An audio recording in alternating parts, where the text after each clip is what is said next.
Hello, my name is Ralf Friedrichs. I'm an addiction recovery coach and the host of the Take Your Life Back Today show. As an addiction recovery coach, I want to share something with you, and let me be crystal clear to leave an everlasting impact upon you.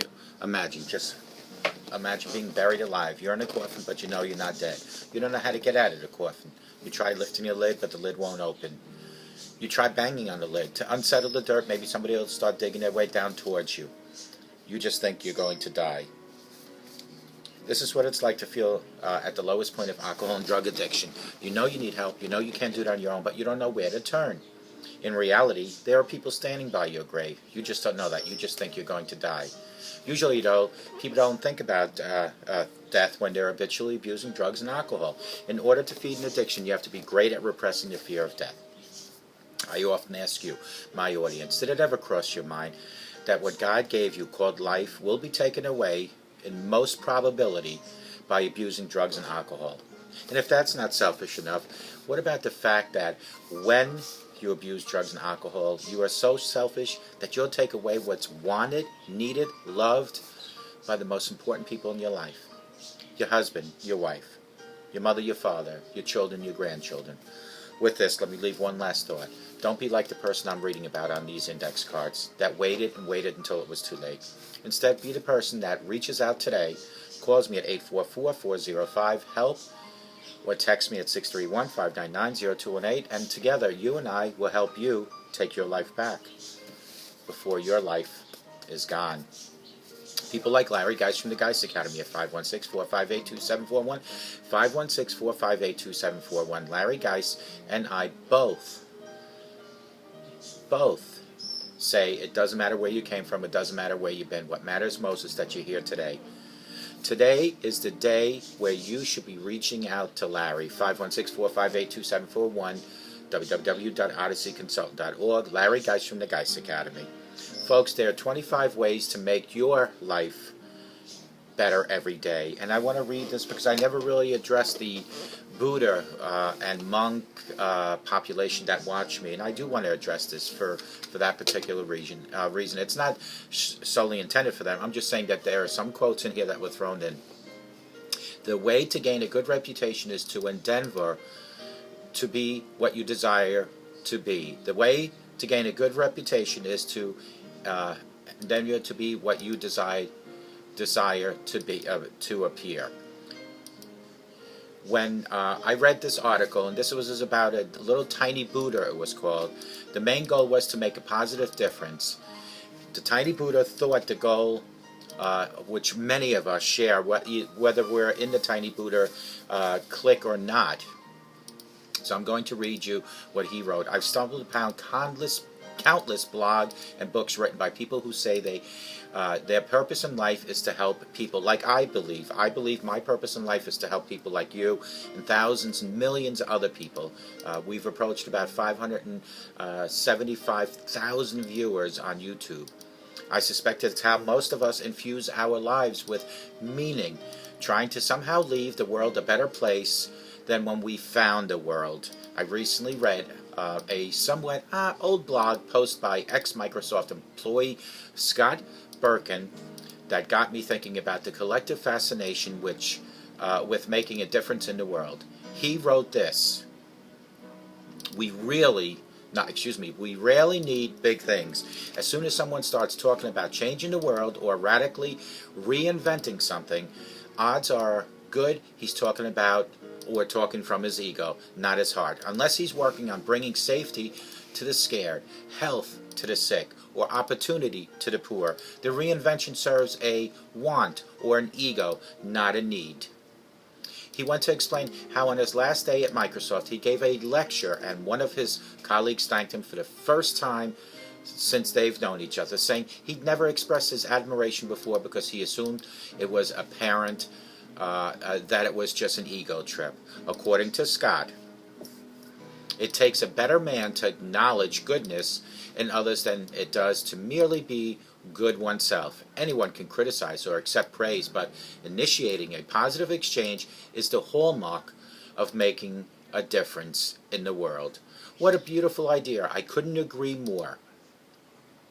Still, I don't know if it's possible to completely relinquish the ego. And I also don't know if it's a bad thing to relinquish it. I suspect some people who invented or reinvented big things to bring safety to the scared, health, or to the sick, or opportunity to the poor, were at least at some level driven by the desire to be remembered for making a difference in the world. It's human nature to want to create some type of legacy, to not just do good things, but also to be known for them. There is no need to vilify what type of desire when you consider it primal in all of us. So much is uncertain in life, particularly what happens after we die, which I've done a video most recently for. We can't understand or control where we're going, but we can influence what we leave behind. And I want to correct that, because we can't control where we're going, because it's up to you to accept Jesus or not. That's a proven fact. And when you do accept Jesus into your life, you will go to heaven. Why feel guilty for natural human instincts when those same instincts contribute to a lot of good in the world? That being said, we can simultaneously make a major contribution to society, both to help other people and feel good about our choices, while making a difference in our everyday lives. We can do things both large and small for others and ourselves every day if we choose to do that. With that in mind, I recently asked someone on Tiny Buddha Facebook page, I believe I asked maybe 25 to 30 questions. Some of my favorite responses include these. You know, the question was, how would you make a difference in the world? Let me emphasize. And these are responses directly, and I will give you the names of the responses. But number one was, to make a difference is to wake up. This was by Karen. Make a difference in yourself for the better. Such an inward difference always has rippling outward benefits. This is from Hanzul. Remember, there are three poisons: greed, anger, and ignorance. Do not deny their existence, but in turn them around, and if you have generosity, compassion, and wisdom, utilize them. By Clifton. Make it a habit to respect. Everyone can make a difference. Margarita. Consider the people you see each and every day. Sometimes I get wrapped up into things I am working on, fundraisers, etc. But the co-worker, family member, pet right next to you are the people you can truly reach out and touch, and that makes a difference in my life each and every day. Amy wrote that. Number 6, operate from a place of love. Thank you, Erica. Number 7, be kind to others. In this busy world, people become self-consumed and forget that kindness goes a very long way. Thank you, Anna. Number 8, response. Acknowledge the light within myself and in others. Not always easy to do, but feels so powerful when I'm able to do so. From Maria. Talk to someone that you might think could be facing some sort of distress in life. You may make a difference of that person in their lifetime. That's Alexander. Number 10, reply. Simply show up. Just put your soul into it. If you show up physically with the soles of your feet, the heart, mind, and soul will have a chance to follow and catch up. You may not want to be there in the beginning, but showing up allows a committed chance at making a difference every day for the people you love, the people you will meet, and eventually the person you will become. Just show up. Thank you, Holly. Number 11, what would make a difference in the world for you? Siret Rafferty wrote, just smile. Number 12, be more involved in the world. You can't be a spectator forever. Christina. Number 13, be the change you wish to see in the world and in others. That came from April. Number 14, be gentle. Practice sympathetic joy. Susan. Number 15, start really listening to the people around you. If you have family, for example, people crave for attention. People feel loved when given attention. Give love, and listen is an act of love. Number 16, that came from Lydia. Number 16, listen, give, do. Phyllis. Number 16. Number 17, teach your kids by example. Be caring and open-minded, have a good manners, and remember to smile. That came from Pavey. Number 18, look into the child's eyes. Stop what you're doing, sit down, and just look into them. Do that every single day, and you will change the world. Noel. Number 19, be true. Positive energy attracts. from Jane. Number 20, love, that's all you need, Stephen. Number 21, I quote the great Horatio Lee Jenkins, don't worry, everything's going to be awesome, from Carl. Number 22, find someone that needs a smile and give them that smile. Once a day for the rest of your life, and like a ripple in the pond, it will be carried onwards, from So Life. Number 23, speak without saying a word. A lot can be said without words, from Ralph. Number 24, learn to be aware of all the wonder we have around us. Let the past be the past and not part of your future. Choose life every day. Be grateful for whatever you have. And most important, share, share, share. Spread as much love as you can.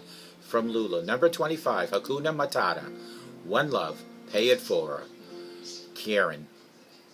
How are you making a difference in the world? That should be the question every single day when you wake up, is how you make a difference in the world. And these 25 responses pretty much says it all. And if I had to wrap it up all in one nutshell, it comes down to this. It's to smile, move forward, don't look backwards, love, don't hate, share, don't be greedy, think for others, not for yourself. That's all wrapped up in a nutshell. So start making a difference today in the world, and I hope I addressed for my audience that probably read Tiny Buddha, which is a blog, because Tiny Buddha really had that question, how would you make a difference in the world? And this is how I make a difference. And before I forget, take your slippers off tonight, stick them under your bed. Tomorrow morning, retrieve the slippers. While you're on your knees, say a nice prayer to God and ask for forgiveness and mercies, and thank Him for a house, if you have one, and for food, and for clothing, your husband, your wife, and your children, and ask God to protect you. And thank God for letting you, my friend, wake up to enjoy another day on this beautiful earth. Take care.